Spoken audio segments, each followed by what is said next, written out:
All right, Mr. Praetorian Swift, welcome to the Foxed In podcast. It's really been a long time coming here. Yes, thank you. Yeah, of course. So I saw on Twitter that you had been saying that people have been asking you about urban survivalism and for podcasts to jump on that, and you wanted to talk about it. Tell me a little bit about what prompted that tweet. Let's get some background on that. So, due to my background and what I've, been talking about or get asked a lot of questions over the past 2 or 3 years, and then when this new thing came back out, or not came back out, but came over and swept the globe. Yeah. In a short amount of time. Always been asked or DM'd. A lot of DMs have come in and answers back out about urban survival. Well, urban survival it's 2 simple words, but it's very broad and it's very deep. It's really hard you can't put it under one hand. You can't put it under, one semester of school. Sure. But it's a very large, ominous topic to touch and breach on and to discuss. But right now, most of it's, I got a shelter at home. What do I need to do? I haven't prepped. What do I need to do? What do I need to get? What's your idea of a weapon or a prepping deal, or how do I need to fix and harden my house, or how do I protect my family the best? They're simple questions. They're pointed, but the answers are too far to cover sufficiently in a short amount of time. Because everything is a what if, and then a lot of then what. So it's really hard to give a direct, tangible advice. Right, that makes sense. You and I mean, we've chatted for a while now. Is there any that you would want to share on a podcast? Are there any things that you can think of? Sure, I'm wide open. And if I mention anything by name, I am not affiliated for affiliate sales for anything. It's just what I have found over the years that works best in my applications, and then under guidance, they will work. Okay, so before we get in, this is great.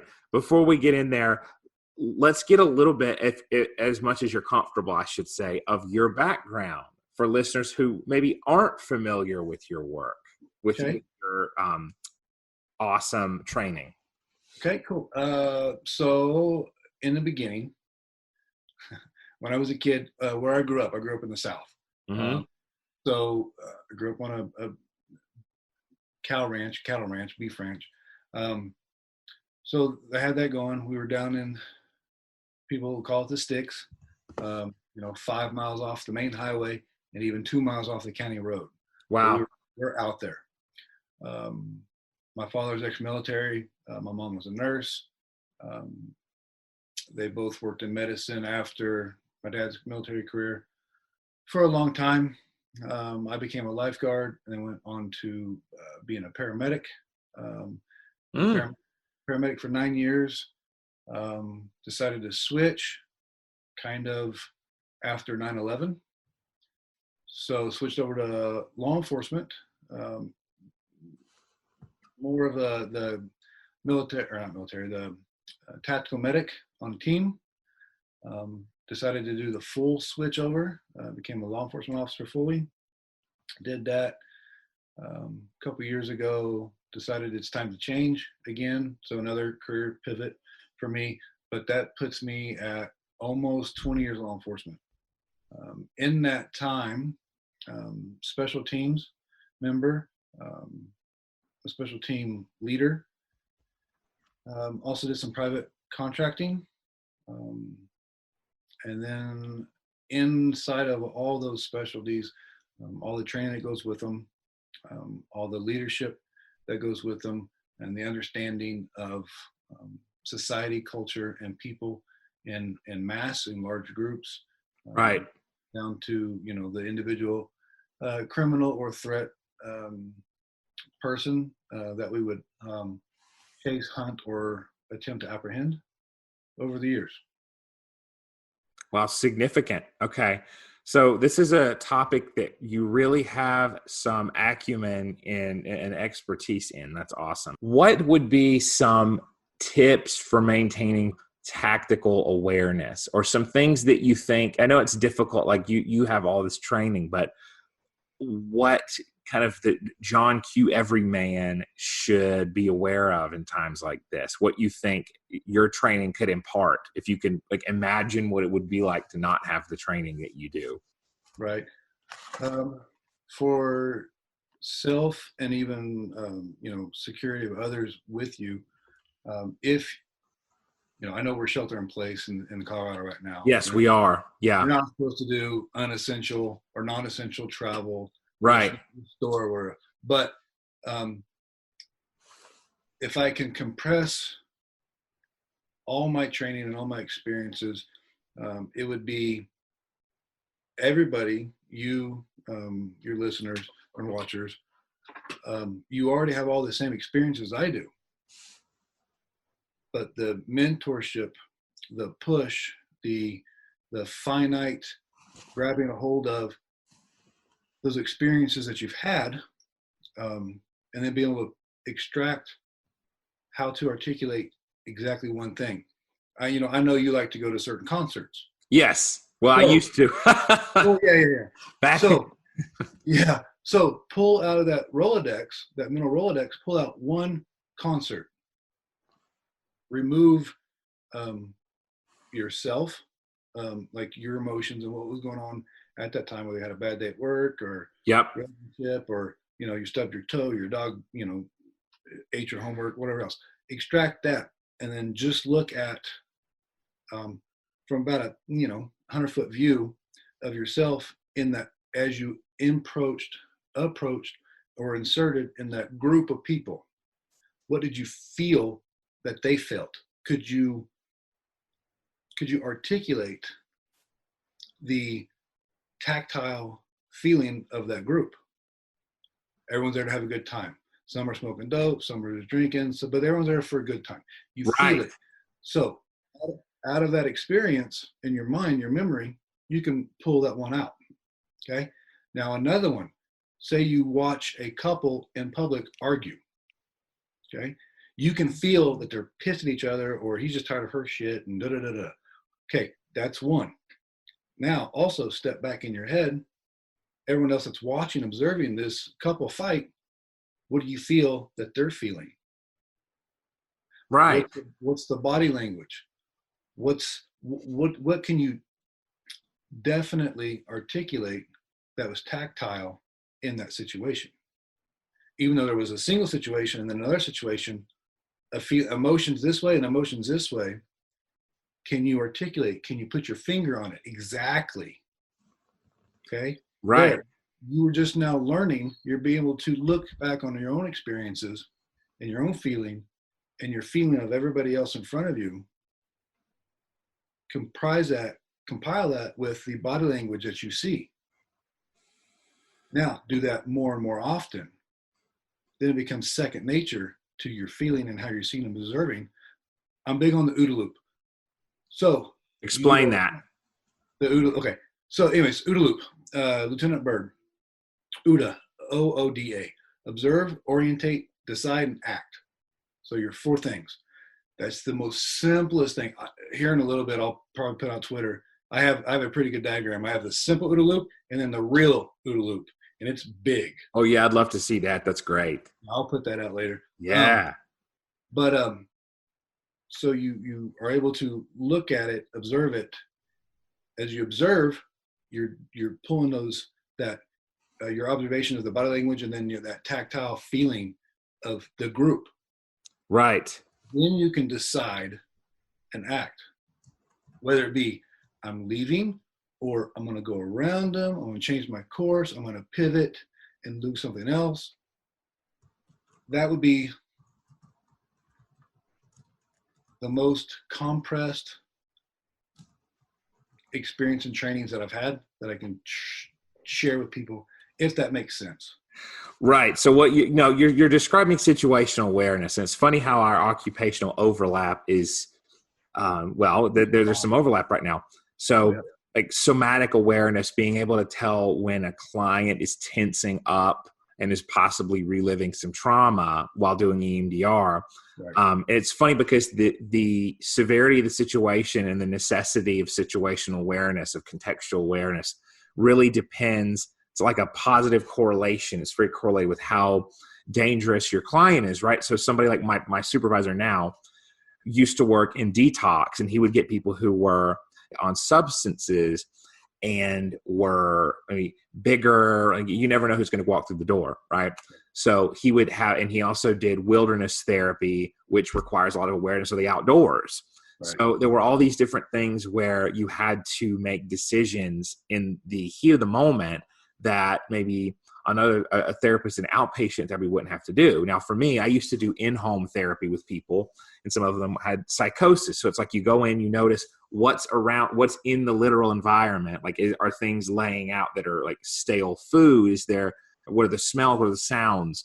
They have a lot of animals, they hoarding, things like that. It's like on a micro scale, but on a macro scale, like when you go out in the environment, you're saying like, notice people's posture. When a couple fighting is going to be tenser, and they're going to be there's going to be that volatility in posture and movement. And so look for that sort of stuff. It's going to be smoother dancing and sort of trance movements in a concert, versus if people are fighting, you're going to see kind of some jerking, and you just want to be aware of that, sounds like. Yeah. And like if you go dancing, you can tell the new couples, or the couple are just picking up dancing, or the ones that are smoother. God made us very social human beings. Right. Everyone can feel it and see it, but not everyone's taught to pull that single thing out of all of our senses that God gave us to go, hey, is this a red flag? Is this a white flag? Is this just a, hey, me and my wife love to people watch. Yeah. So, hey, is this going to go sideways? Are they going to make up? Fun stuff. But yeah, God gave us all these senses. All my experiences, and what I'm trying to share right now is how to pull out one single thing and articulate that one thing, which will help with the rest of the decisions that you got to go through. Right. Beautiful. That is absolutely awesome. What would you say people need in a bug out bag, or a bag, for listeners, that you have ready to go if you have to quickly mobilize? Right. The loaded question. I'm not big on bugging out. Okay. So shelter in place is literally what we're doing now. So we're not going to be bugging out. Yeah. So before all this, it's not mumbo jumbo, and it's not BS either. Because this is a real thing. Yeah. Based on my past medical background, and then all the other private Facebook groups that I'm getting thrown into for my elected position. Yeah. On the police board and some other stuff. Right. And so before all this, when we go, hey, I need a bug out bag, what do I need to put in there? I would be like, time out. What's the situation? What are you talking about? Where do you work? Where do you live? Type thing. How about a get home bag for your car? Yes. Talk more about that. Yeah. So if something were to happen, natural disaster, man-made disaster, who knows what? Right. The zombies are falling from the sky from some unfriendly governments dropping the zombies. Who cares? Red Dawn stuff. The original, not the second one. Mm-hmm. But a get home bag. So, if your car ran out of gas, or God forbid, the real threat, an EMP, you have to walk. Do you have tennis shoes in your car if you wear a suit all day long? Now, mind you, I prefer, if you're going to put on your body, it'll be able to be combat ready. So even my dress shoes, which I know you've seen, and you commented on them last time we met somewhere, my dress shoes are of the quality that I can run, fight, climb stuff in. And that goes back to some Secret Service friends of mine. We did some other stuff a while back. Nice. But yeah, so like 2 bottles of water in a bag, a backpack, or a satchel that you can turn into a backpack. So it doesn't seem too, if for some reason someone will get in your car or look in your trunk, they're like, oh, you're one of those crazy guys. you got this 511 or Black Hawk bag, and no, it's just a satchel that turns into a backpack. Flashlight, spare batteries, some candy, and the candy goes into if you're humping or hiking, the sugar helps. Some carbs and a little protein. Nice. Your water, maybe a pretty solid fixed knife, just in case. Not a weapon, it's a tool that you can pry with if need be. Who knows what. And then I also am big on bandanas, because you can use a bandana in a lot of different scenarios in different ways. So a bandana is another tool. Maybe one of those quick, what do they call them? cat tourniquet. Mm. Never know. And a little personal IFAK, individual first aid kit. Okay. Yes. I think that's absolutely necessary. I mean, that's a good idea no matter what, even more so now. Yeah. And again, you're making a bag that is most realistic for your distance. So not, radiation tablets, iodine, blah, blah, blah, CB radio. No, make it real. I mean, keep it real. It's not, who knows if zombies are real? I don't know. Bible says you die, you die. Yeah. I'm big on, there's two companies that I know, Bear Talk or Bearcom and Tap Talk, I think is the name of it. For some reason, cell phone towers go down. It's a individual battery powered. Basically, it makes it line of sight, but you need the 2-pack, and you Bluetooth it to your phone. And then that way, if the cell phone towers go down, you can still communicate with somebody else who has one of these antennas, because they're just line of sight. Okay. They'll do comms, they'll do text, and I think you can even do the GPS sharing. Okay. Tac Talk. Yeah, Bearcom or Bear Talk is one of them. Yeah, I looked that one up just now. Basically, what you're looking for is it's Bluetooth connected to cell phones, and it's just a antenna. That's pretty cool. Okay. It's a real good idea. Do you have a favorite brand of multi-tool, like Victorinox? Do you like Leatherman? Do you like? Oh, I have yet. So I've gone through quite a bit of them over the years. Okay. The one that I have yet to actually destroy is the Leatherman Wave. Okay. That's good. I'm gonna have to get one of those. That is pretty fascinating. Okay. About $100. It's worth it. But yeah, I have yet to break one. I've broken 2 of the Gerbers. I've broken one of the Vertronics, the Swiss Army brand company. Yeah. I've broken one of theirs. But the Leatherman Wave I've yet to break, and I think I've had it for 11 years now. That's impressive. Okay. Wonderful. I like that you're getting to some myths about survivalism and kind of the mentality to take like you said, a CB radio, things that maybe you don't need to bring, and people should kind of keep a cool head, because in these times, I mean, we know about the toilet paper hoarding that's been going on, and how ridiculously limbic system, fight or flight mode, that gets down to, because that's not one of the major coronavirus issues. So that just caught on as a herd mentality behavior when people started doing it. Other people started fearing, well, I mean, I better do it so I have some left. It's fascinating to watch that occur. So, right. Yeah, and under that, when I was on the riot team as a team lead, I contacted the local university and went to their psychology department. And I go, hey, I need to learn as much as I can about mob mentality, group, where someone loses their individuality in a group setting. And he's like, oh, we'll come to this class. You're not going to get credit for it, and you're going to pay for it. Just come sit and listen. So I was blessed to have that experience. And then I have yet to be able to find it. He had it. It was again, I'm old. It was actually a VHS tape. The Army used to do those mob mentality things in their SEER training, the search, evasion, resist deals, or survive anyways. But they would do them in the jungles sometimes. And then at the end, to show the leaders how dangerous large groups of people are when they lose their individuality and become a horde, a mass. They got everyone riled up, and because they started doing some drum beatings, and then they started getting riled up. And all of a sudden, the one leader guy, they had all these big pins of chickens, live chickens, and the guy gets them all fired up and then grabs one and bites the head off the chicken, and everyone does it. Wow.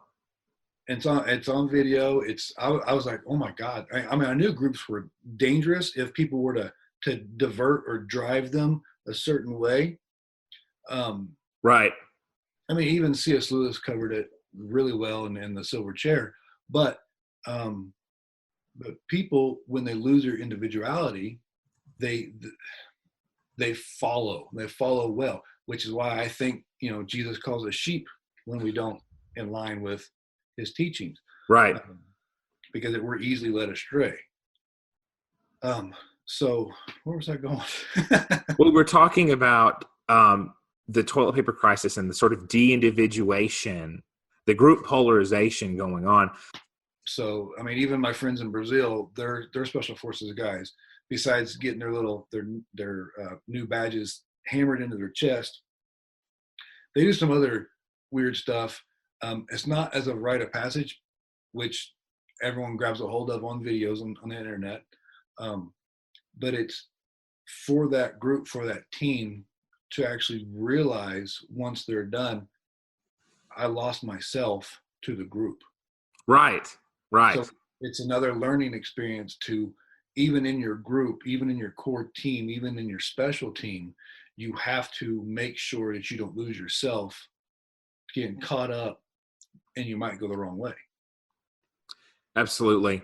Yeah. Well, a group like of two or more is a culture in itself, and you create norms, behavioral norms, and reinforce them. And so things become normal and people continue doing whatever it is that's considered the kind of unwritten or even written rule, and continue reinforcing that. And so the more stress there is and the more of an external enemy there is, the more people band together out of a combination of fear and loyalty. And so you get these ideal emotions that are peppered in for this kind of cocktail of fear, loyalty, chain of command. It depends. Like there's certain cultures and values that make it more likely that there will be a sort of cult-like mentality. Again, in the military, you really need, and in law enforcement and anything like that, there are life or death situations. People don't act immediately, others die. And so it makes sense that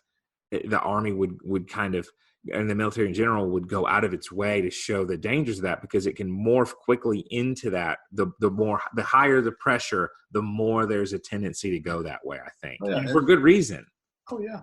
I mean, they got, and again, people joke about military intelligence as an oxymoron. I don't believe it. No, I agree with you. Yeah. Lieutenant Colonel Grossman talks about it in length if you catch it on killing. When he was talking about von Clausewitz on war, back from the War of 19... Yes. Karl von Clausewitz, yes. Okay. Where people were just shooting. They weren't really targeting anything because the guy next to him was shooting. So they're just shooting. Yes. So they were wasting resources. But no, again, just for that isolated thing. This guy was shooting, so this guy was shooting, so I shot. But leave it right there. Don't go into the lost resources. No enemies were killed. But the group mentality, I was shooting, so I shot this way. What were you shooting at? I don't know. Right. You lost yourself. Absolutely. That's important to recognize. Right. Well, and that's not really instinct. That's just following along with right. That's true. Right. Instinctive reactions are to me, in my psychology, are different as opposed to group mentality or following the herd. And then out of all my training, why'd you do that? Because it just felt normal and I just did it. Right. And that's not appropriate. Right. Interesting. So you mentioned a few times the importance of your faith. If you want to share a little bit about that, I can leave that open-ended. I mean, we can talk about how it interacts with your work, because I know there's a lot of good cross-pollination there. Oh yeah, sure. And we talked about it too. I'm willing to share anything. So raised in the South. So, yeah, same. The first church that I remember attending when I was a child, my mother's side of the family was all Catholic, so it was a Catholic church. And then we moved further to the country where there wasn't a Catholic church. So we followed Southern Baptist Church, Southern Baptist Convention, raised in that from the moment we moved out to the country when I was four. As all, youth in the country, there's, everybody goes to church on Sunday, whether you're, again, looking back, you felt like a hypocrite or not, you were at church. Everyone was at church. Right. Whether you believed or not is just the thing to do.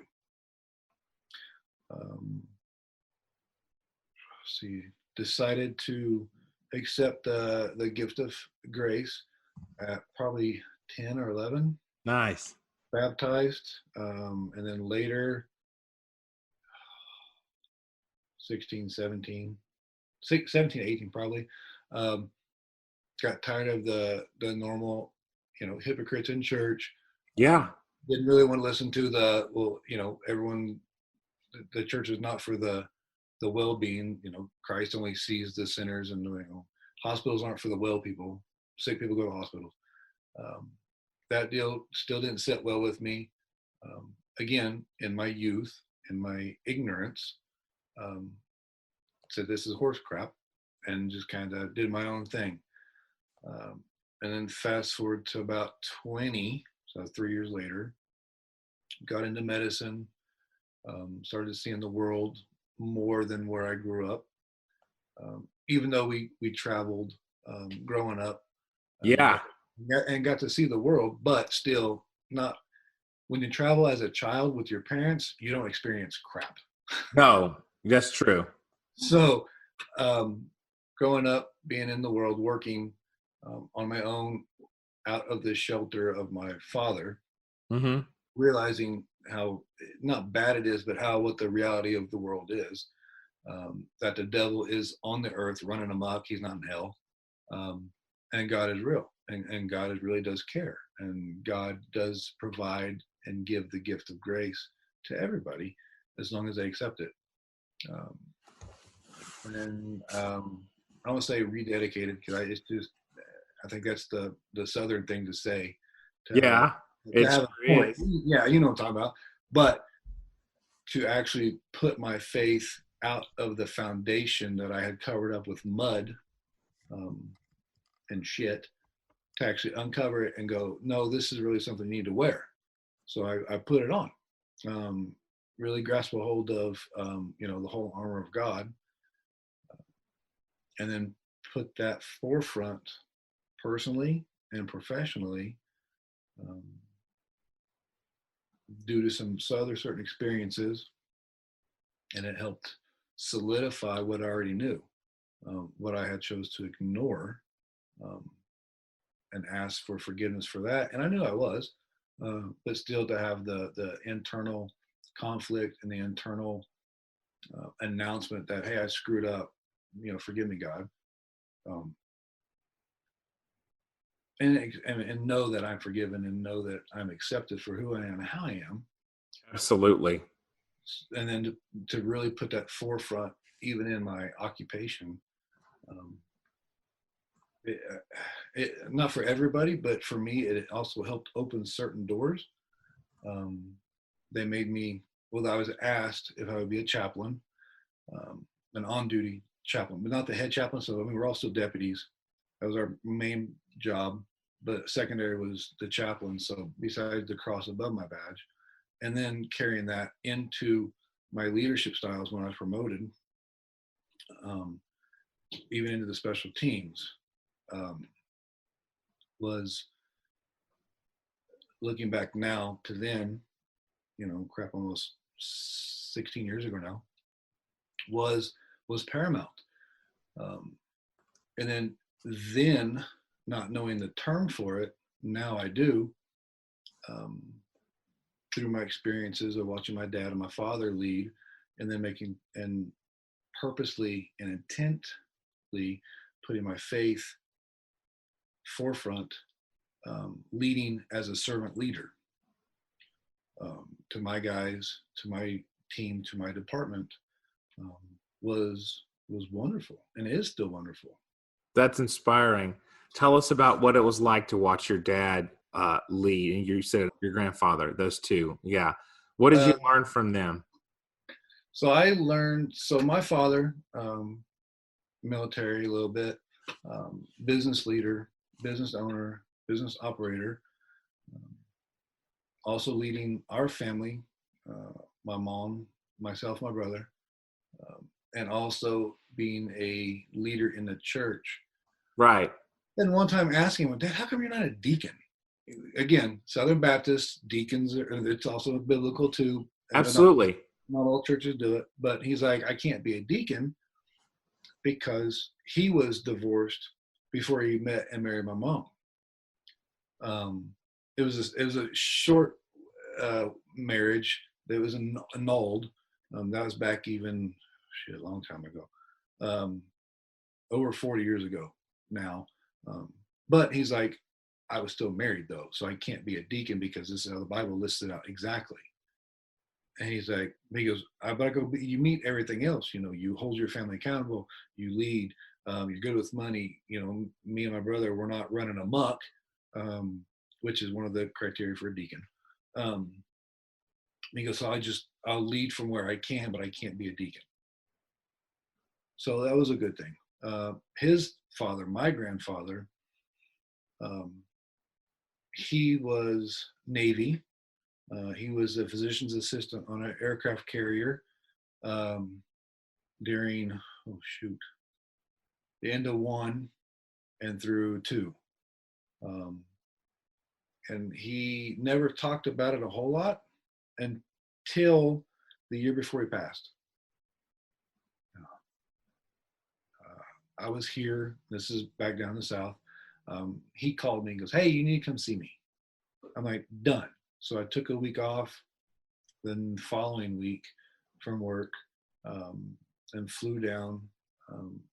At that time, I was married to my first wife, prior to me divorcing her. Anyway, so I got down and see my grandparents and my family. And he kicked everyone out of the house. My granddad did. Wow. Yeah, he's like, I got to tell you something. I'm like, okay. All right. Even though my dad was military, my uncle was military. Yeah, he kicked everyone, even my grandma. He's like, go to the beauty shop or go whatever you need to do. Don't come back for 3 hours. So he told me all kinds of stuff.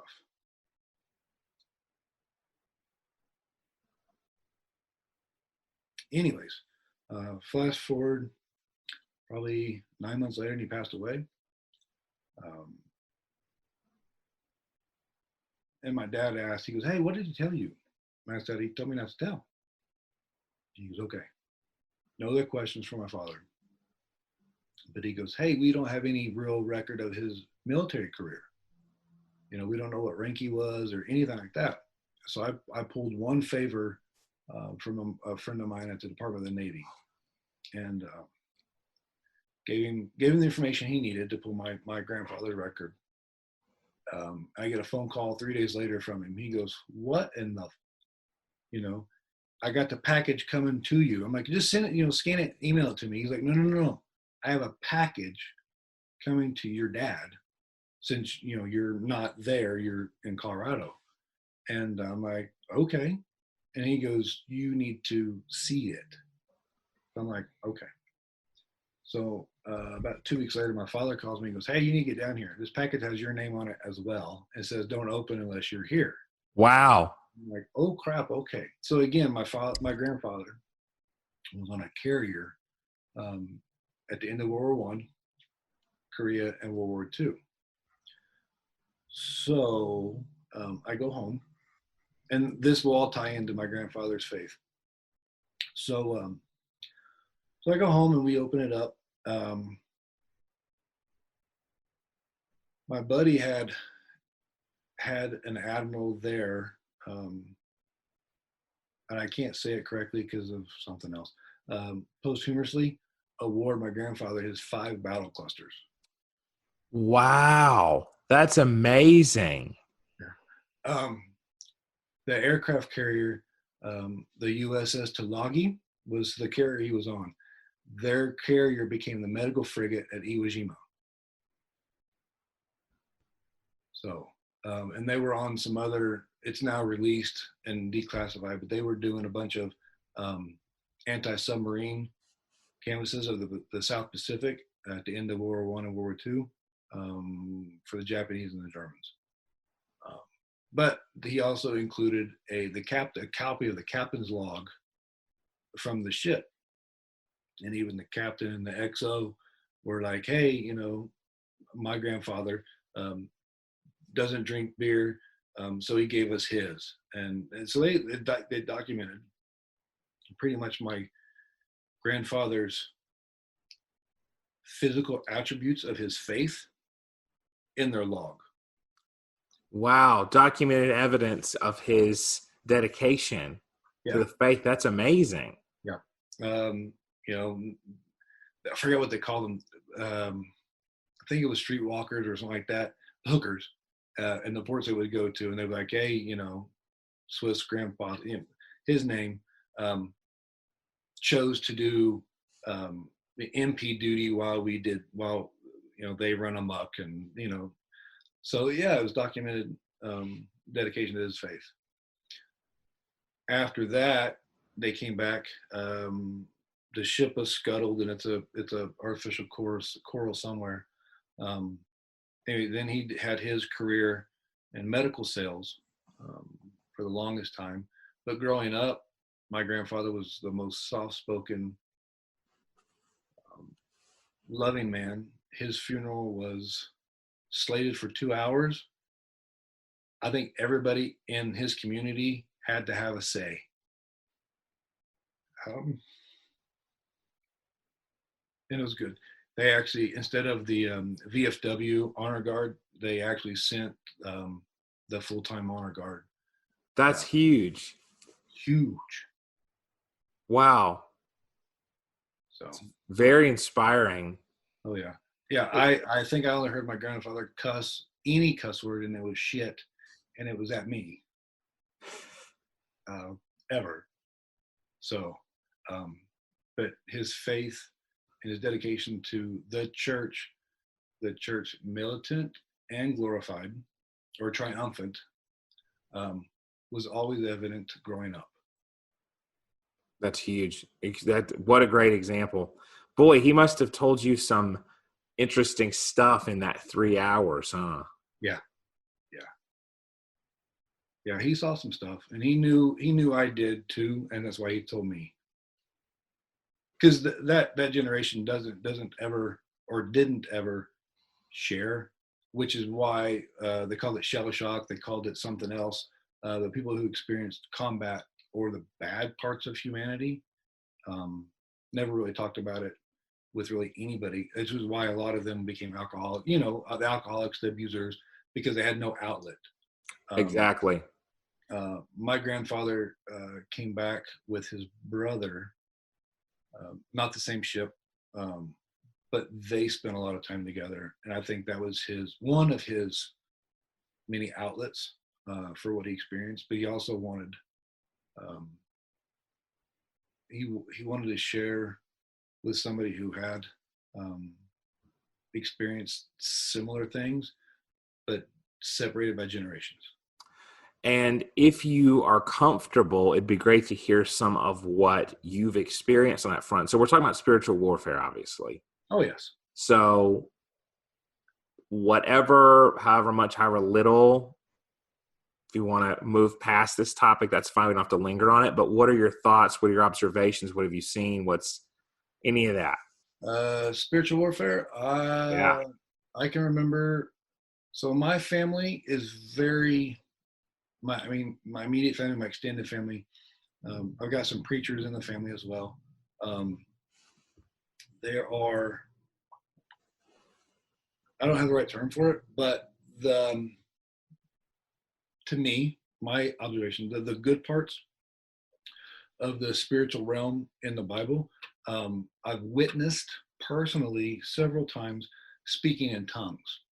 Oh, wow. Okay. It's very, it's not regimental, it's very dictated, or laid out in the Bible. Spiritual tongues, if it's from heaven, there'll be at least one person in the room who will translate. If that's the major point, that if that doesn't occur, then it is from the other side, from the dark side. Oh, wow. Okay. So there's that. That's growing up. I always thought it was stupid, but it was from people who don't drink. So that was never a possible excuse. Right. Happened. Also, as a paramedic, young paramedic, I've witnessed peculiar things. But again, like I said, once I started being in the world, out from under the shelter of my father, protection of my father,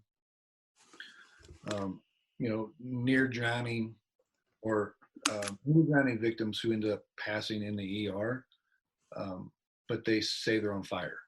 They don't want to go. There's the where nothing fire related, cold or wet related, but feel like they're on fire. It gets brushed off in the ER as, oh no, it's just a normal reaction from the nerves and blah blah blah. I don't care. And the same thing too. People who are about to pass, but that they're Christians, they pass naturally into peace.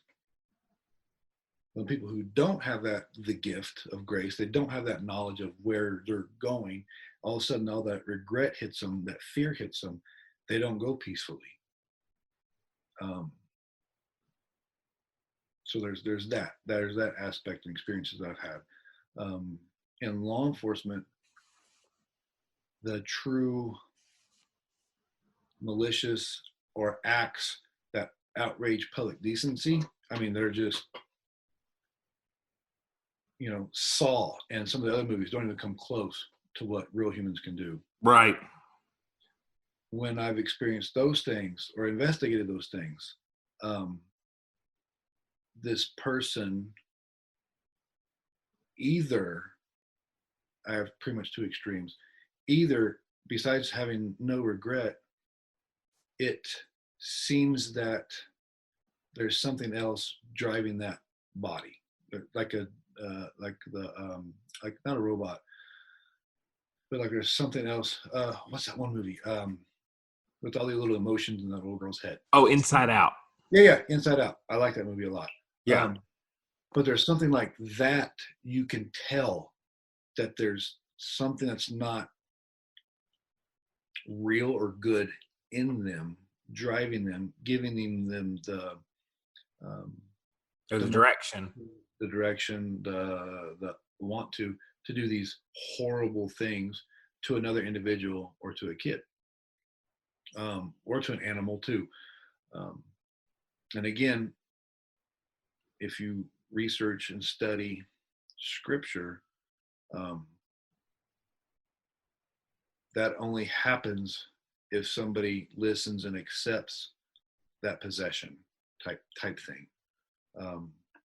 I've seen and heard from Catholic priests who only do exorcisms. And this is all post the movie, but these people are real. There's a guy on Twitter, I've had a few little interactions with him, Ashcroft. Okay.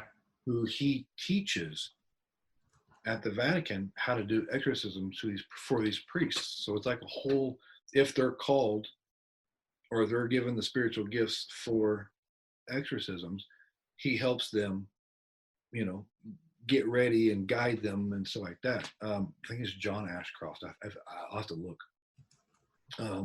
That's amazing. So there's those two. Again, because I was a chaplain, I got to go to all the other churchy, religious, organizational conventions type things, if you will. And me, you guys might not know me, but you do know me. I ask hard questions, and I ask hard questions, and I'm not asking for proof, but be authentic, be yourself. And if somebody says, "Oh, I'm here for exorcism," if you say it out loud, you're BSing me. Go pound sand. But the people who will avoid that, again, because they know or they don't think anybody can handle that information, no one's going to talk to them or press them on it a little bit. I just like talking to people. So meeting some other priests,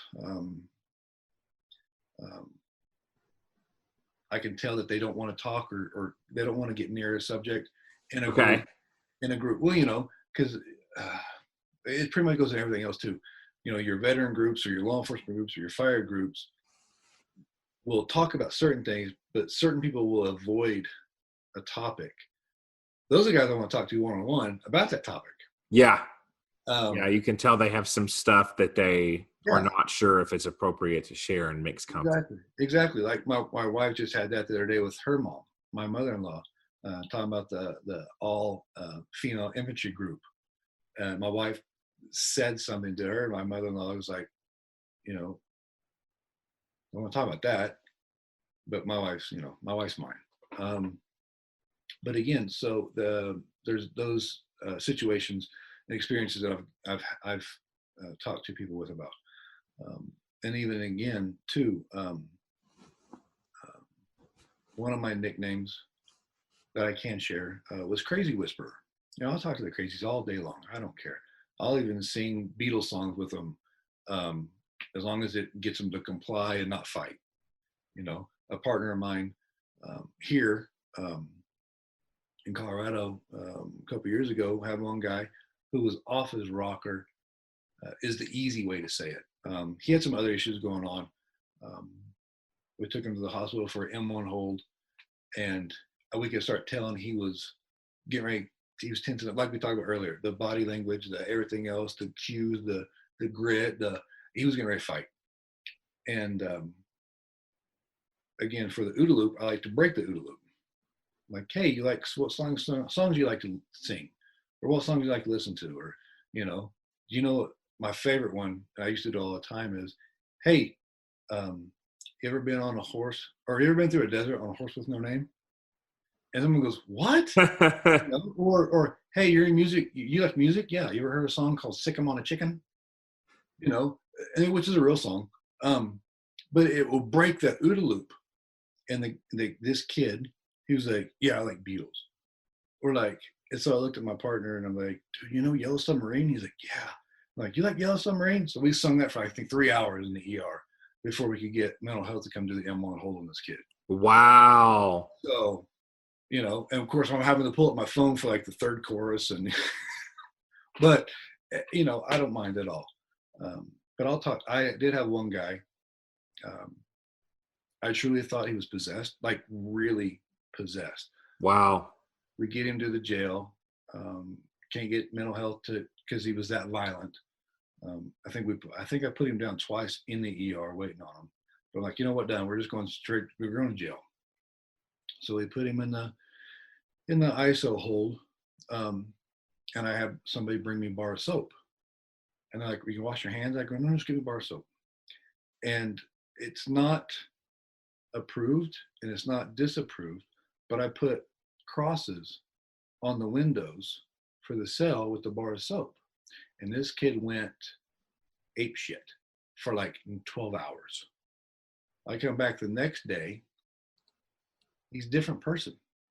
The guy in the ISO cell next to him, he's like, make him stop. I go, hey, you got a Bible?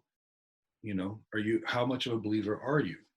I didn't mean to qualify or quantify him, but I go, just read the Bible. I don't care where you start, just start reading the Bible out loud. So he goes, okay. I mean, this guy had nothing to lose. He also had nothing to gain either. But the cross is on the window, and the word out loud for 12 hours changed this kid, where he had color back in his eyes. He had color back in his face. He had life back in his chest. Wow. Okay. What a significant change there. It was significant. The jail chaplain came to me the next day, and he goes, "Hey, I tried to talk to that guy." I go, "Did you tell me you were a chaplain?" He goes, "Yeah." I go, "What did he say?" He goes, "I'm not sure." And I go, "Was it Latin?" And he goes, "I think so." I go, "I think it was Latin." He goes, "Why do you think that?" I go, "I think he was possessed." And I go, "I think that demon was telling you to get the hell away." So it was one of those weird, I mean, I have no proof. My experience, my observations, what I feel. It's definitely a harrowing, sobering story Oh yeah. from the front lines of mental health and law enforcement, for sure. Oh yeah. Wow. So again, yeah, I've got, I mean, there's a few others, but it's nothing super big.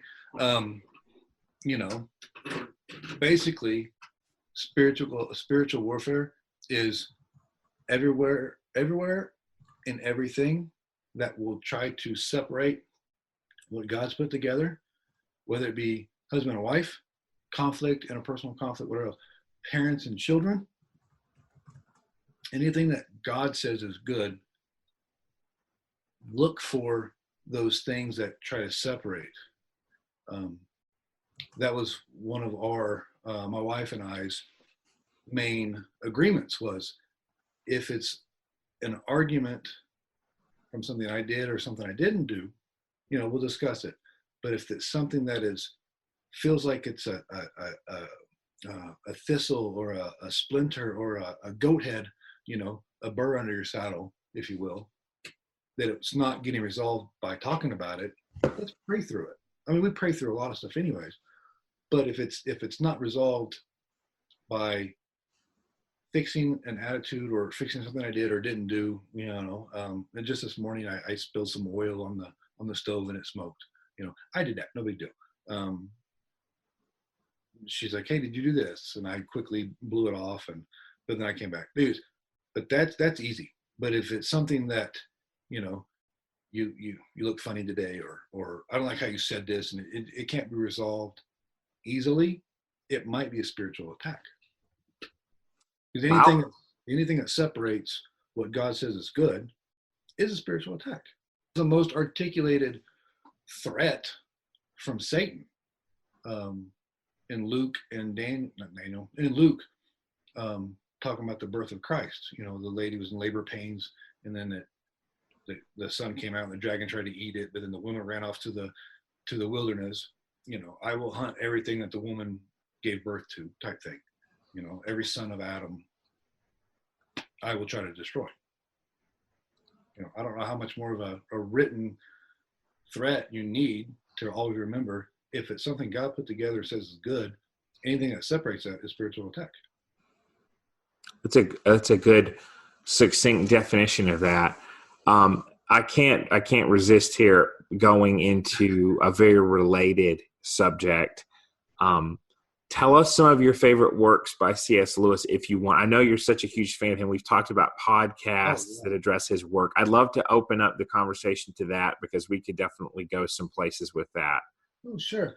The more and more I'm learning about C.S. Lewis, his works prior to the Inklings formation, his work prior to his friendship with J.R.R. Tolkien, his work after his friendship with J.R.R. Tolkien, Tolkien's works before and after their friendship manifested, rereading Mythopoeia by J.R.R. Tolkien about C.S. Lewis's conversion to Christianity at Oxford. Just the more I'm reading and learning about him, I have yet to find a work he did, whether it be on his own or commissioned, that I don't like. Even he called it, Mr. Lewis called it the oh hell. Was it the Oxford something about English literature in the 16th century, which was pretty much the golden age of English literature. And it's still in use today, even at seminary, even at Oxford and Cambridge. But what I'm finding that is most advantageous or even critical to our culture right now in 2020 is the lessons, the hidden lessons. Actually, they're not even truly hidden. They're just barely under the surface. But the hidden lessons of Christianity in all of the Chronicles of Narnia in sequential order. Wow. Okay, this is some dedication. Yeah, the lessons underneath that really are meant for adults from the books are so needed right now. The one I just fit, or I'm not done with it yet, but the one I'm doing right now is the silver chair. I mentioned about Puddleglum the other day. Puddleglum used pain to break the enchantment of the witch so he could see clearly. His big book, The Problem with Pain, that is very useful right now. And again, it's not nothing to do with issues with pain, but just pain in general. His life was full of pain, so it makes him pretty much the Smee to write on pain. Yeah, absolutely. And J.R.R. Tolkien, they both had all kinds of tremendous amounts of suffering in their lives. Yes, absolutely. But the war that Tolkien was embroiled in, obviously World War I, that was extremely traumatic. Well, he lost both his parents. Yeah, of course that. Oh yeah. So lots of attachment trauma and some potential PTSD. So of course. Definitely. I was looking at this little article here about the Inklings, how they would meet at a pub, and so it was Tolkien, Lewis, and Charles Williams, an editor at Oxford University Press. And those sort of. He's an interesting character. Tell me about that. Mr. Williams he was, from what I've read, what I understand, and how I read it, he was brilliant. He was I won't say the most, but one of the most influential Inklings ever. They got him the job at Oxford as an editor, because he didn't go to college. He was not allowed to finish college because of financial reasons. And again, you'll need to understand British English culture back then in the 20s and 30s. He didn't go to the right school. He didn't go to the main school. He didn't, his background wasn't elite. It wasn't, what else? But he was very smart. He won a scholarship to go to a better school, but had to quit because of financial reasons. They couldn't, even though he won a scholarship, they still, just like today, they couldn't cover the other fees for it. So he took a job doing something else. Sure. He wrote a book. C.S. Lewis read it, and he had just read one of C.S. Lewis's books, and they both wrote a letter to each other that C.S. Lewis mailed his off first and got to Mr. Lewis or Mr. Williams before he sent his off to Mr. Lewis, this way. And it's in the letter too. He was like, hey, this is paraphrasing. This is a God thing, because if it would have waited another day, I would have missed your letter to begin with. C.S. Lewis read his book, never met him, didn't know any of his other networks, and basically invited Mr. Williams to go to Oxford to have lunch with him or dinner with him and stay the night with him so they could talk. Wow. So they got together. They liked each other. He invited him into the Inklings group. They did. They found out that he needed, he was editor of the Oxford something else, which was housed in London at the time. And then the Germans were going to do the Blitz, So the UK decided and deemed that newspaper essential to the hope of England. So to move it out of harm's way from London, they moved it next to Oxford, to Oxford. Right. The Mr. Williams press, was yeah. able to participate more in Inklings than he was by letter. So it was, and you can kind of see it in all of the Inklings and Tolkien's and Lewis's writings. After Mr. Williams was there, everything became more fluid and smoother and less, what's the word? Not educational, less less scholarly or academic. less scholarly and more applicable or palatable to everybody. Yeah, absolutely. Okay. Yeah. Yes. Speaking of Lewis, the abolition of man stands out as a great work for our time, especially that metaphor of men without chests. So for listeners, this idea that the brain is the sort of cerebral, spiritual capacity there, and chest being an ethos, so a driving moral force, and then stomach being the appetites. And so Lewis's idea that man is appetite and spirit is something that comes up in a lot of his works. I think it's very helpful. But the quotes from the abolition of man are so applicable now, as you said, in 2020. I mean, there's a crisis when it comes to men and ambition and men knowing what to do in culture, we could say. So the idea that we basically have taken away any education in values. And what's interesting about Lewis that people may not realize, but that you and I do, is he was very open-minded as a Christian, especially at that time, right? In the Abolition of Man, he talks about the universal Tao, T-A-O. He talks about the values that are intrinsic to East and West. And so if people find it unpalatable to deal with, Orthodox Christianity, which, that's many people would, there's something to definitely be discussed about just any sort of value system. And now you'll see, I thought about this and I wanted to get your input in it. He talks about Lewis talks about how the aim of education is to make the pupil like and dislike what he ought. Okay. And Lewis discusses how a moral education is something that has atrophied in even education then, back in his day.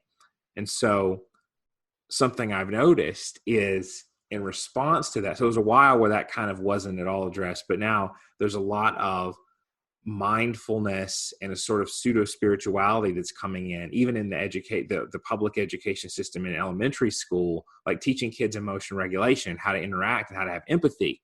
It's a very atomized approach. I don't know if you've noticed that.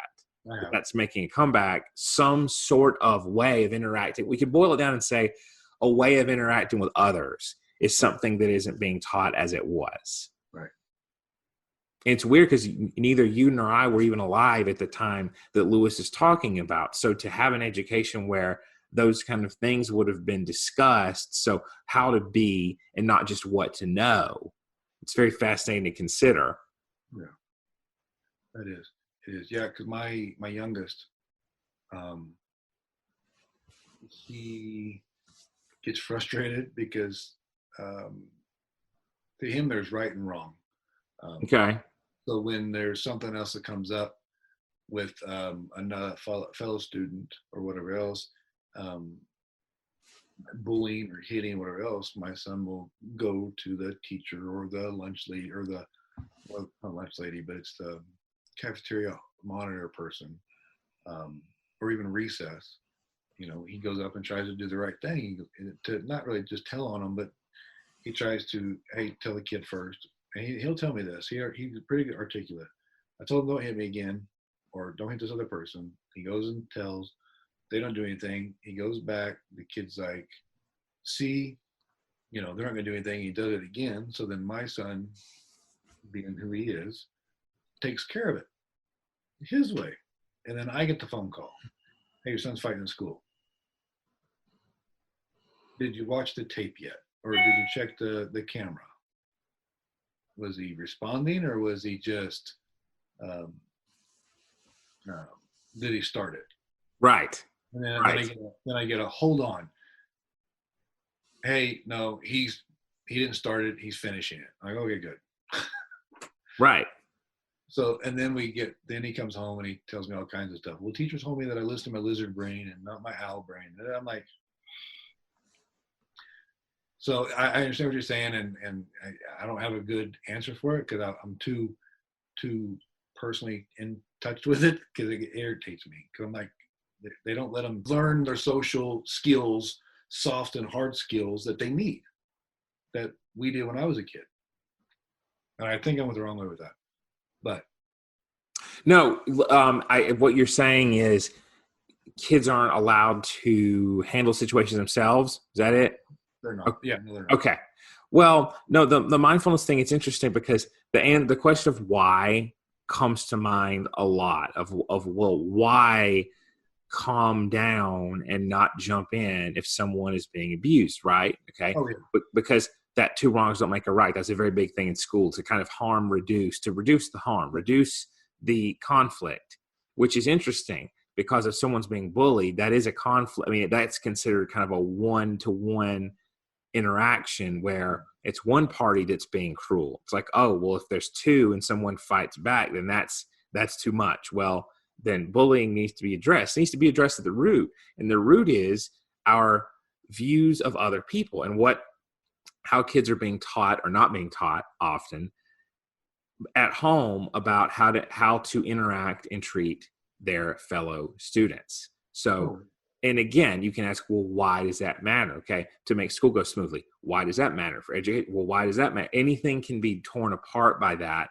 And for someone like Lewis, who spent a lot of time looking into the foundations of culture and on an anthropological level, the answer would be because of man being made in a divine image, or man being a sacred entity, and you should respect your fellow individual and his kids. And that if you don't reinforce that positive behavior and stamp out the negative through not even abusive means, but through not reinforcing negative and reinforcing positive, if you don't do that, then you'll have a poorly developed person.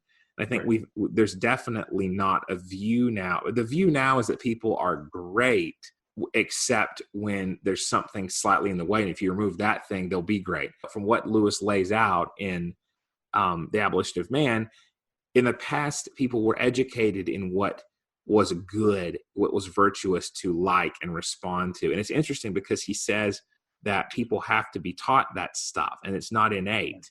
He says the little human animal will not at first have the right responses. It must be trained to feel pleasure, liking, disgust, and hatred at those things which really are pleasant, likable, disgusting, and hateful. So that's a quote from Lewis. It's interesting because that flips. Yeah. We are told now essentially that when people are born, now we're taught that everything's great unless something gets in the way and somehow sullies or mars that development. But what was taught before is people will be savage or selfish until they're taught not to be. Oh, yeah, no, I agree.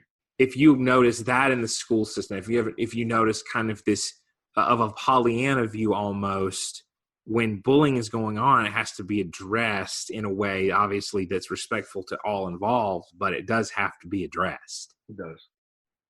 Oh, yeah. Interesting.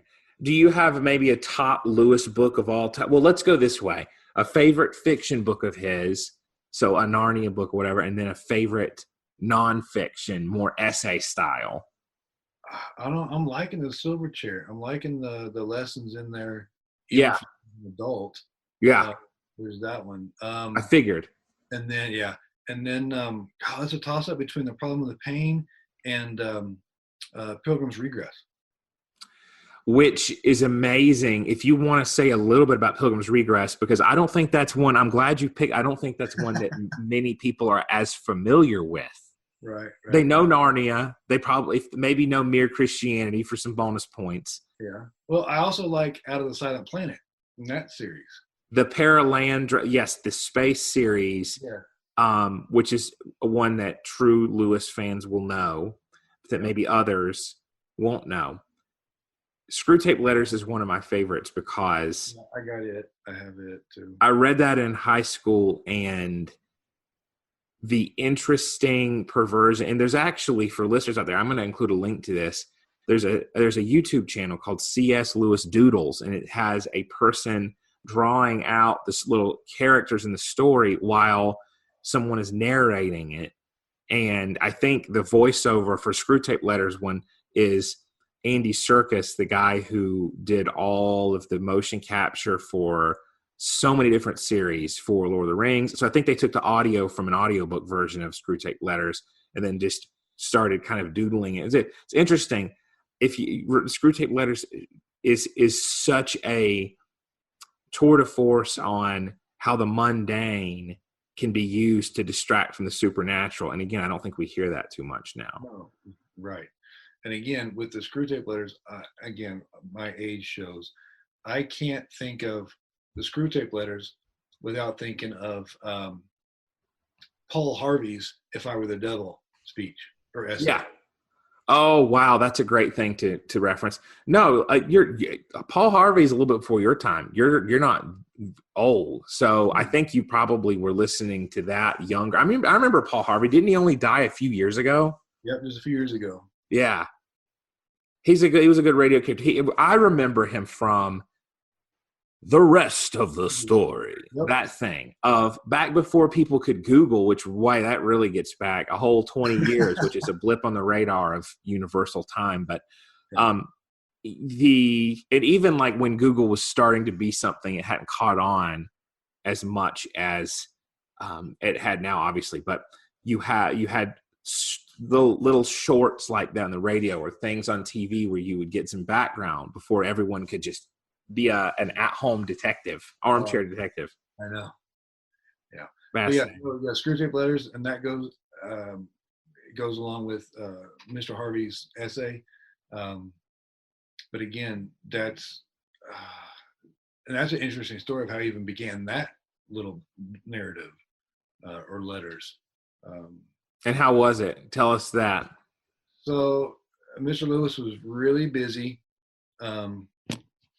And he overslept and missed morning mass. He made it to the second mass. He liked to sit in the back, and these are his paraphrased words.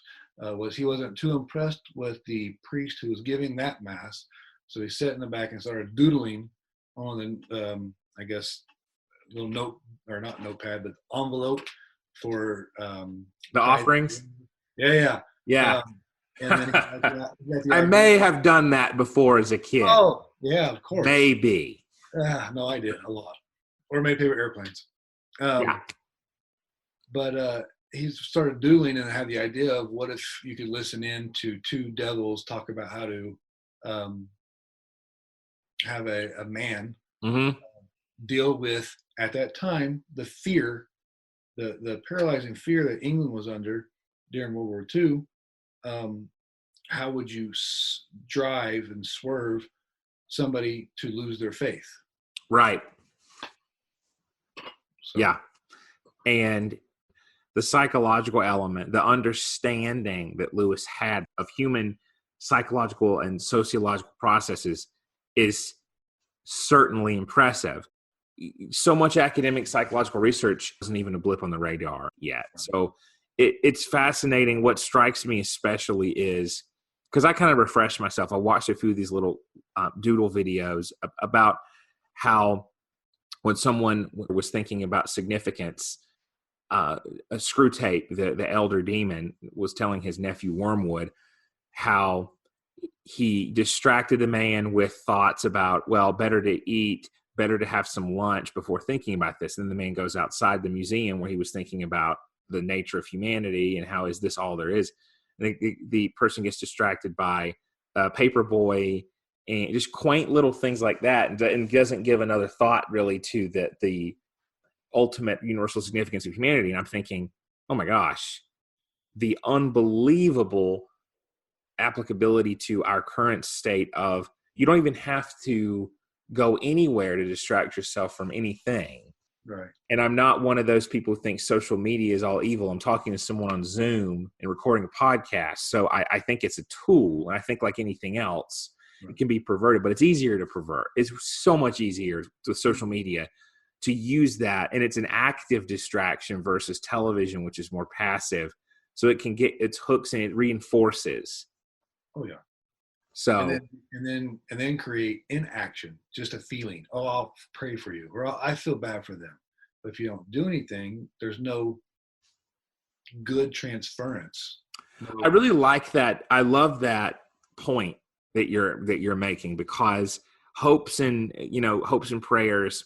There's a comedian named Anthony Jeselnik who's very raunchy, but I think he has a comedy special called Thoughts and Prayers. And so the whole point of that, like he builds up, and there's this final little set of jokes he does about how thoughts and prayers aren't helpful. It's so fascinating that he nails this point.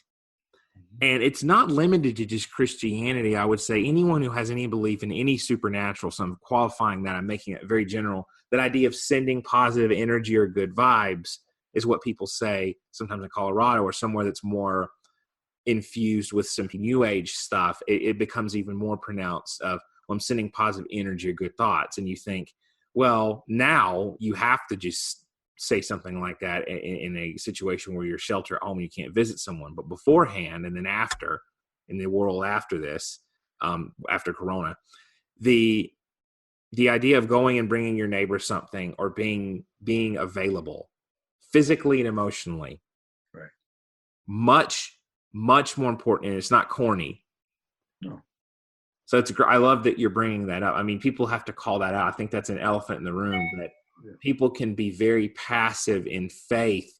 And that's what gives a really bad testimony, is this idea of the kind of fair weather Christian who uses faith as an opiate for their life and to make them feel better, but doesn't do anything for others out of it.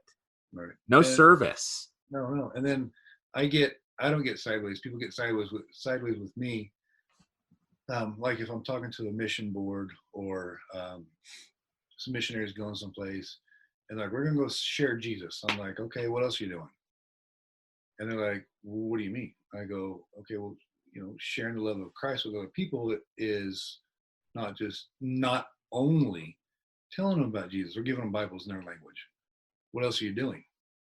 We're the body of Christ. What are you going to do? Just talk, so which is why I know. So, Right point. So yeah, right. I'm like, what else are you doing? What are you doing to help these people of how they need it? Jesus's first miracle, he made, water to wine.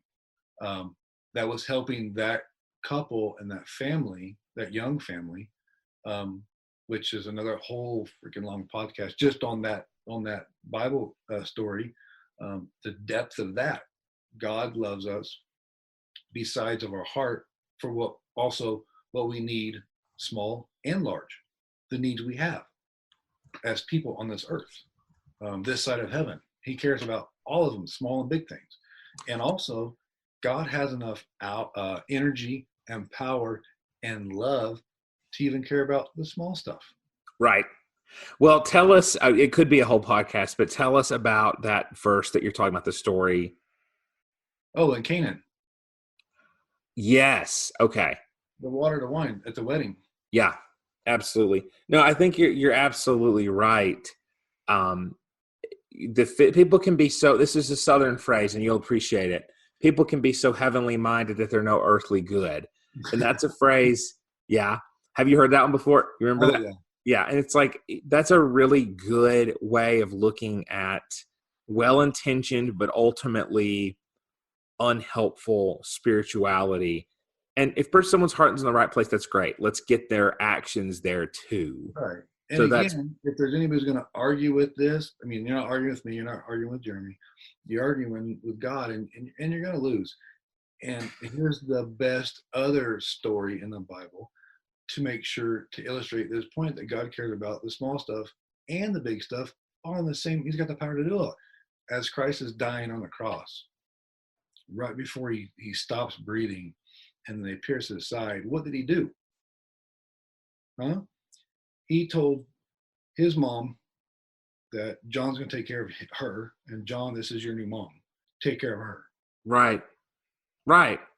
I want to do the 3 people living or dead you'd put in a room for a conversation. I want to do that question. That's kind of the quintessential Foxton question, I call it.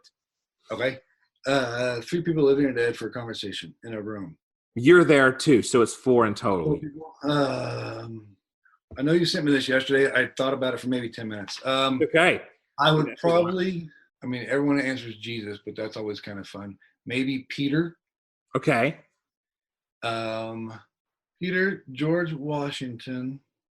Pretty awesome. Okay. And I can't think of another one without being stupid.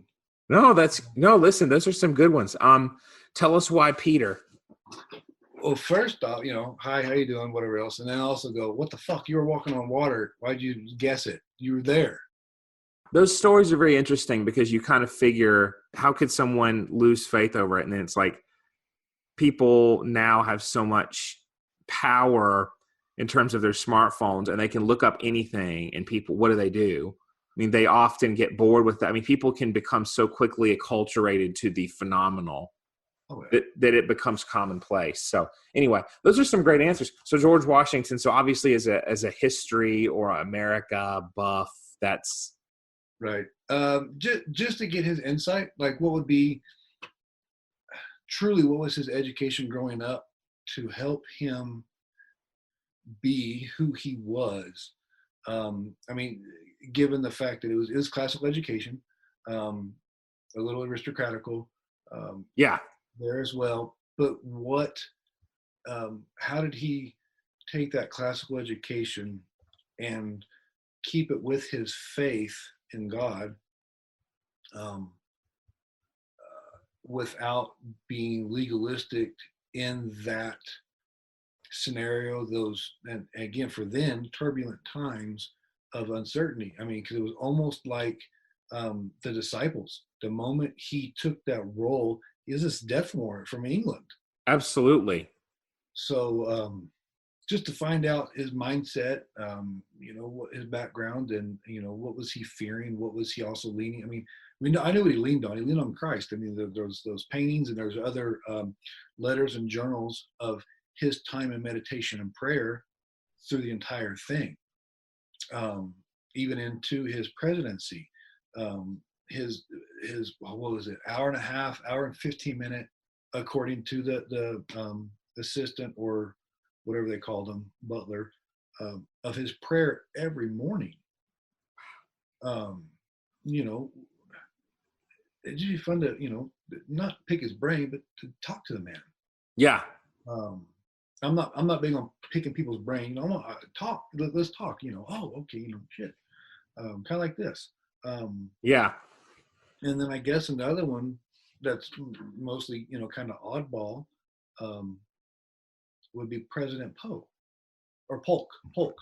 Oh, tell us that. That's a good deep cut on terms of the presidents. That's one that people don't know as much. No, good Lord, he purchased the largest landmass for the United States of America. What kind of negotiation skills does he have? Right. Absolutely. I'll just cover it real quick, just so you don't want to Google it. Who? Polk. In case someone doesn't want to Google it. Yeah. Polk. Purchase. Yeah. Yeah, of course. But yeah, I know what you're talking about. Yeah. Yeah. That negotiation skills. What did he have? And again, this is America, and it's been since even before it was a state or a country. We strong-armed a lot of negotiations. What did he use? That was before rapid fire, everything else. What did he use as leverage to get that? Because I guarantee it wasn't only negotiations. Yeah. Well, but I think that's a safe assumption there. Yeah. And he was a Christian. I think it was Protestant, if I remember correctly. But I like to talk to people who aren't so much publicity people, but who are definitely shakers and movers. They've done their, not on purpose, but they're not, so brash and so flashy, but who got a lot of stuff done. Yeah, I think that's a wonderful pick. So, have you heard of Douglas Gresham, the stepson of C.S. Lewis? The name sounds familiar, but I didn't know he's a stepson. So I saw him. I was double checking on here. Yeah, I know he did marry that one lady to keep her from getting deported, but they ended up falling in love with her later, anyways. Yeah. And then she died of, was it cancer or something else? Yeah. So that's who that is. He came and visited. That guy came and visited right as I was moving here to Colorado. Over 10 years ago, he did a sermon. It was funny because he had some colorful language because, I mean, he's British. He's got the mouth even at the pulpit. So that was hilarious. He's a good one. That he has written about Lewis. He wrote a book called Jack's Life because C.S. Lewis, he was called Jack. But Polk, yeah, I think people lose sight of some of these larger events now because maybe there's not as much associated with the personality, as you said, of the person who did it. But there's some real movers and shakers. I want to pivot to your upcoming potential efforts with your wife at doing some broadcasting. If you want to say a little bit about that. First off, you have a passion for making blended families work. That's a big passion of yours. It is. It's hard.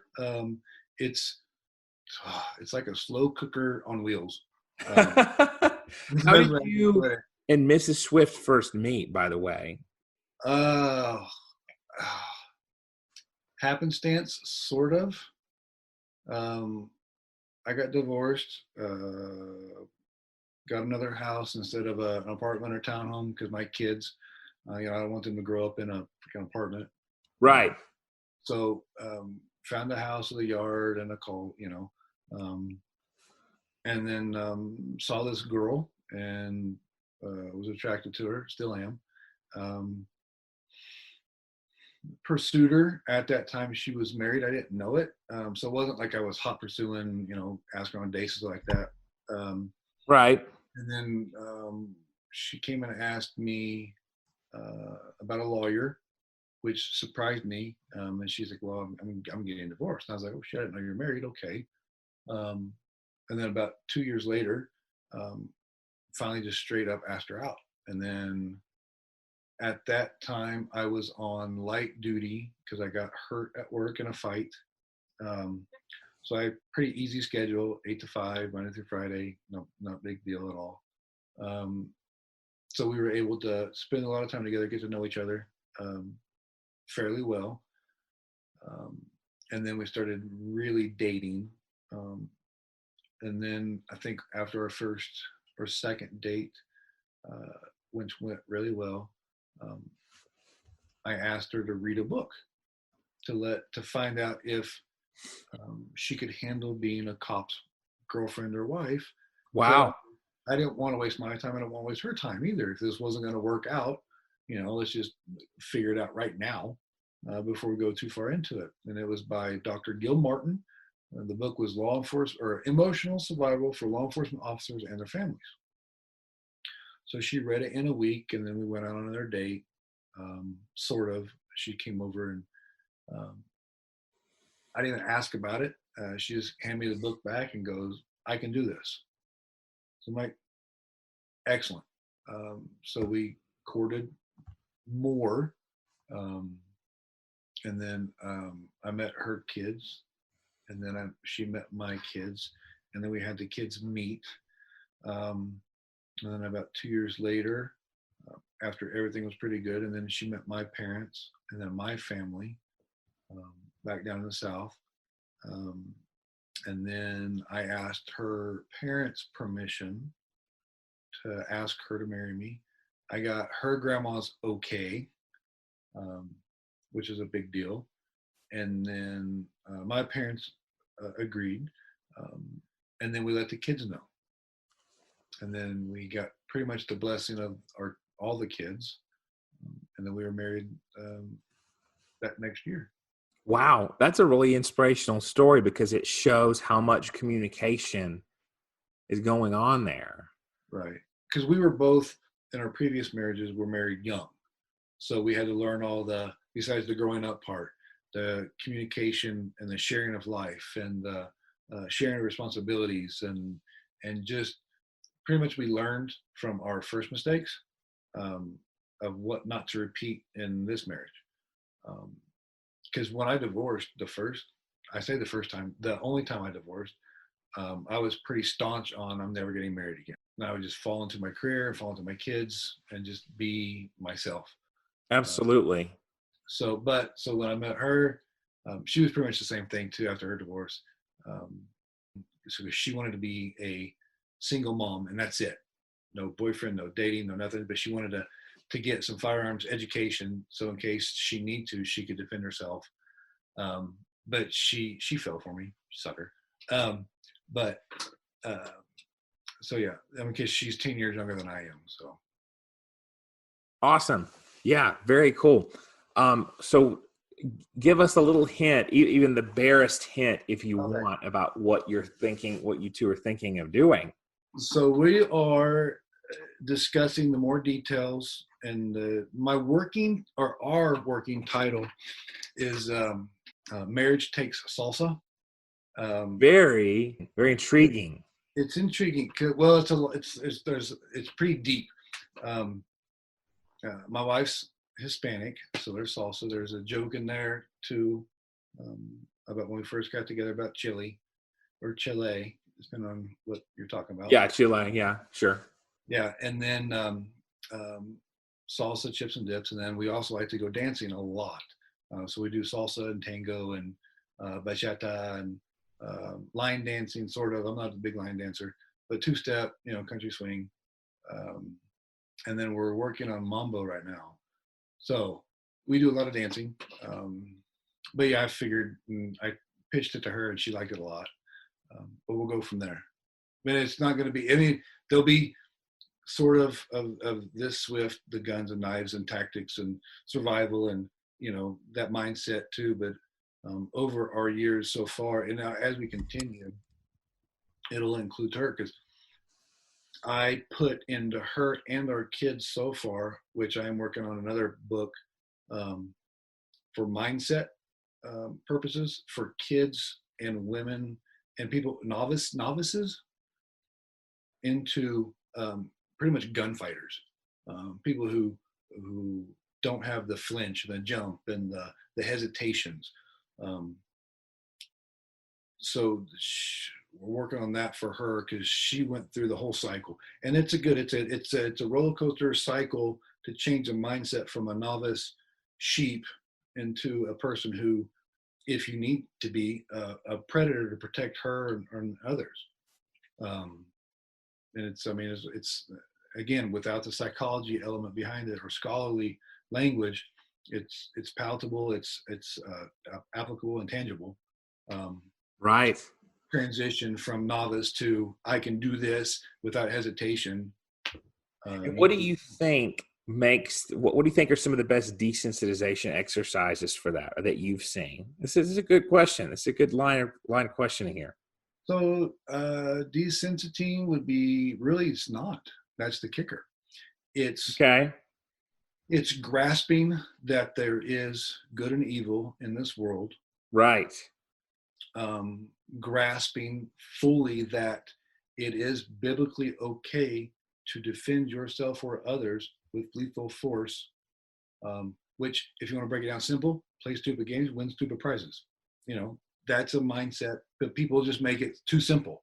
And then with the prep for in case you have to deploy lethal options, the consequences, the emotional consequences, the psychological consequences that a person has to being forced to end someone's life it's deep, it's broad, you have to handle it ahead of time, or it'd be this way for the camera.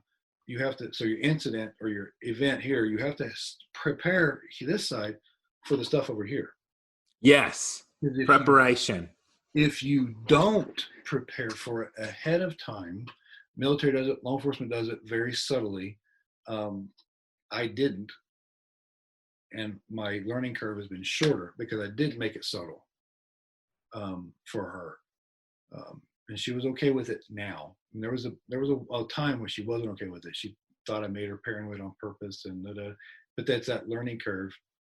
It's a transition, and it's a hard transition, but it's shortened for her. So I've had pretty successful results. Not that she's had a deadly force incident at all, but there are questions, scenarios, and trainings that a instructor can control to find out if a person can or will or won't use lethal force. Right, absolutely. I've seen some of those exercises on various TV shows, like on 60 Minutes, where people are trained. Like, at what point do they pull the trigger for deadly force when they're being confronted? Like, there's so many different ways that you can determine that. Right. And the easiest one was, he was an associate of mine, but he's already closed his shop in Vegas. It was called Las Vegas Gunfights. Oh, wow. Okay. They're sim rounds, but you actually are shooting against a live person who's shooting back at you. So we went out there. He knew what I was doing because I called let him know at a time. And she didn't know it was me, so I was the bad guy, and she didn't know it was me. And when they put her in the room, I came out, and yeah, she shot, and she shot the way I taught her to shoot. She shot the spots that I taught her to shoot at for immediate immobilization, and she did it well without really truly thinking about it. So I removed the rational part, and I left the reactionary part in those situations for her. Right. She was so pumped up that she was successful because it was for herself, to make sure she had, I don't think transition, but she got past a mental block. She protected herself. She did it quickly. She did it efficiently and effectively. That's amazing. Wow. So practice making things muscle memory or somatic memory when you're in the most stressful situation so that you can protect yourself, right? Protect others. Wow. Amazing. And then afterwards, we did a quick little video interview about what was going through her head. And it was spot on. She was defending herself. She felt threatened. She observed the threat. She knew what it was before the distance was too close, and she acted. And she was able to articulate everything, if need be, for a legal report. That's amazing. I'm kind of skipping around subjects here. What brought you from the South to Colorado? Speaking of kind of our shared Southern heritage. Oh, no worries. My first wife, her family was here. Okay. So we had 7 years with my family. There was a falling out, a bunch of other crap, drama stuff. We moved up here for, at that time, my kids to be near her family. Mm-hmm. Got here, wasn't real happy. She changed.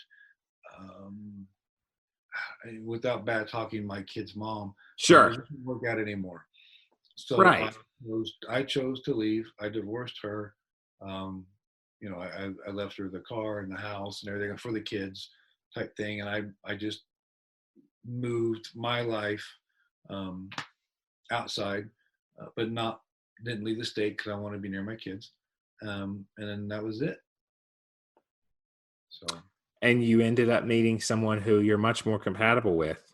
Oh, very much so. It's we ran into a close, I say close. When I left the South, I pretty much broke ties with all friends because of my first wife. She did all kinds of weird used to me type stuff. But anyways, so I kind of just cut everybody off. It makes sense. Oh yeah, even my folks. So I didn't actually speak to my father and mother for almost 8 years. Anyways, so I met my current wife. We went, I took her home to meet my family and see where I came from, because after my divorce, I really, what's the term? Not related, fell back to my foundation. Absolutely. If you will. Not go nuts, just go back to my roots. So I took her with me, and met some friends of mine. A friend of mine from back then who watched me go through all the other crap with my first wife. They immediately and kindly told my wife, which was my girlfriend at the time, she's like, you helped him find his smile again. Oh, wow. So, knowing all that, it's, and then even the preacher I grew up under and who married me to my first wife, he told her and my mom, this is the woman that God made for him.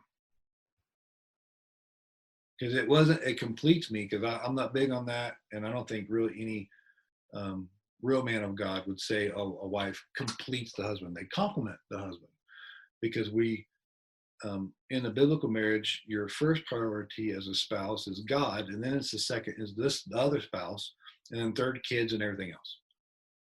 Because we're seeking God first, and then we work with our spouse, and then it's kids and everything else, other crap. But that's what he told her and my mom, and everything felt right. Now, don't get me wrong, there were still troubles and everything else as we got married and since then, but we both still seek God first every morning. That's awesome. What a great place for us to wrap up.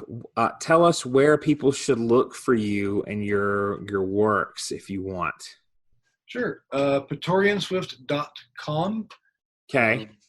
Is the quick, easy. It's just a landing page for an email list. If you do or don't want to be on an email list, yeah, I don't put out a ton of stuff. And again, I hate using the excuse that I'm so busy, but that's the reality. It's reality.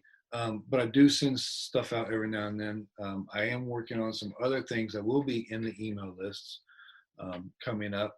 I have a YouTube channel, which I'm working on more editing some videos to put out related to firearms maintenance. Maybe some kid stuff, knife stuff. I put a knife review out in an email. I've got an Instagram page. It's Mr. _ SWFT right there. I had to take out the I because someone else has Swift on Instagram. Whatever. Yeah. Those three, and then nice.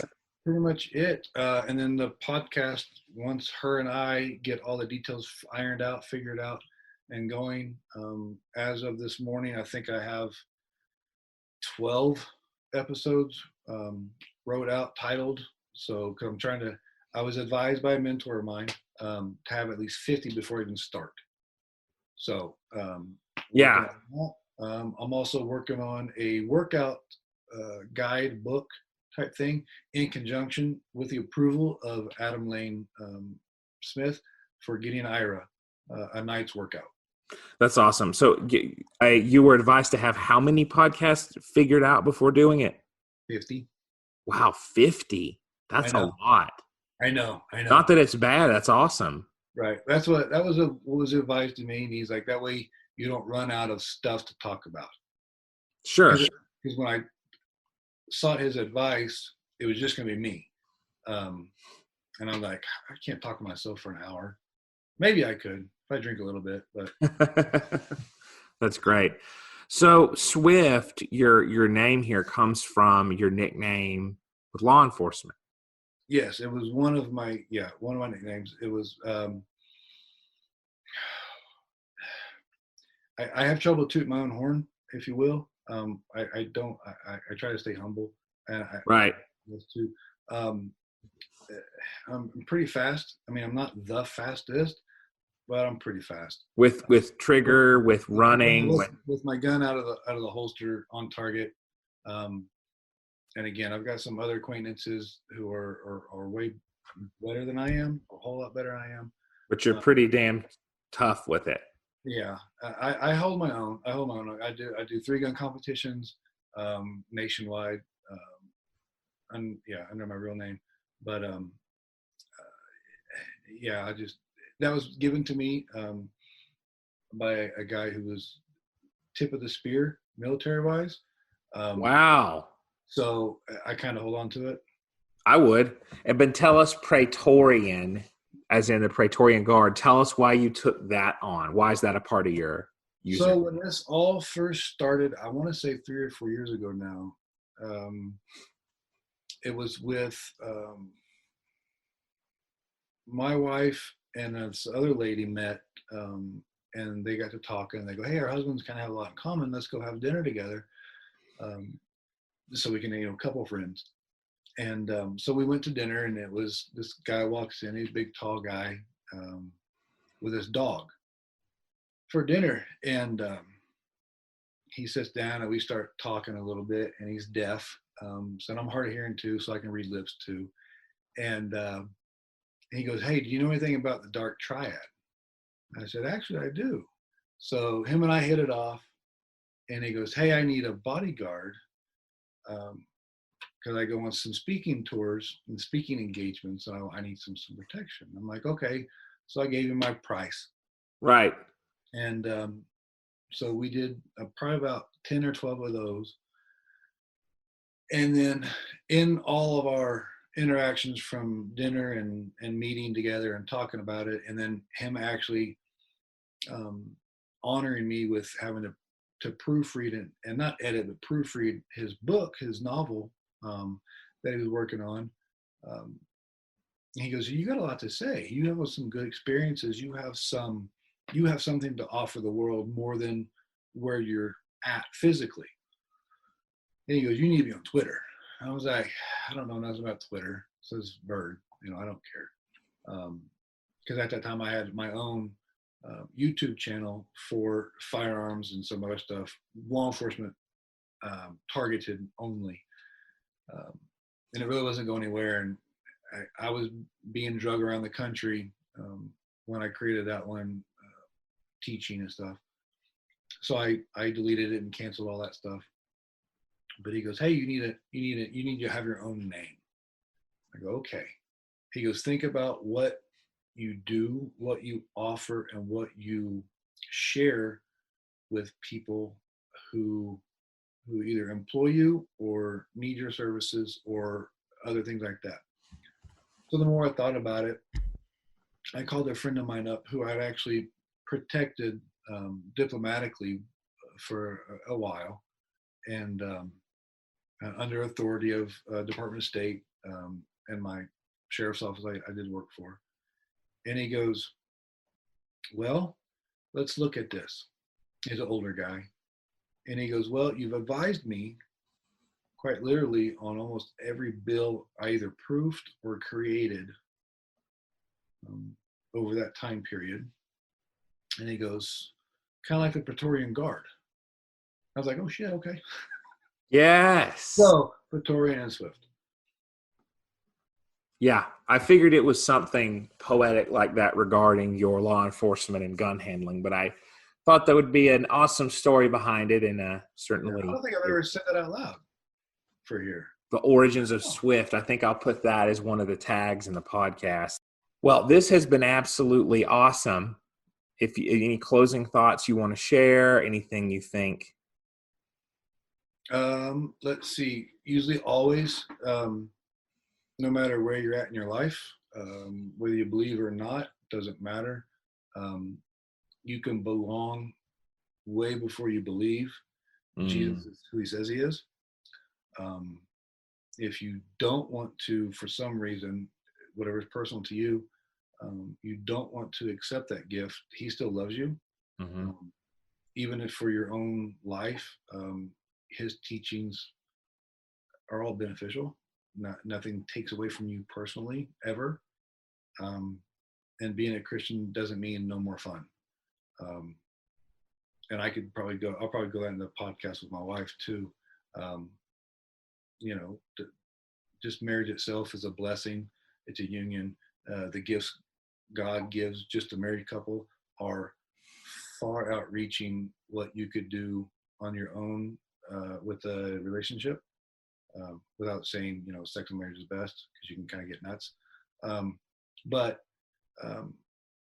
you're always loved. If you need help or if you want to reach out, my DMs are pretty much always open. Other than that, Jeremy and I are true friends. He's got my number. He comes over to my house, and I vouch for him.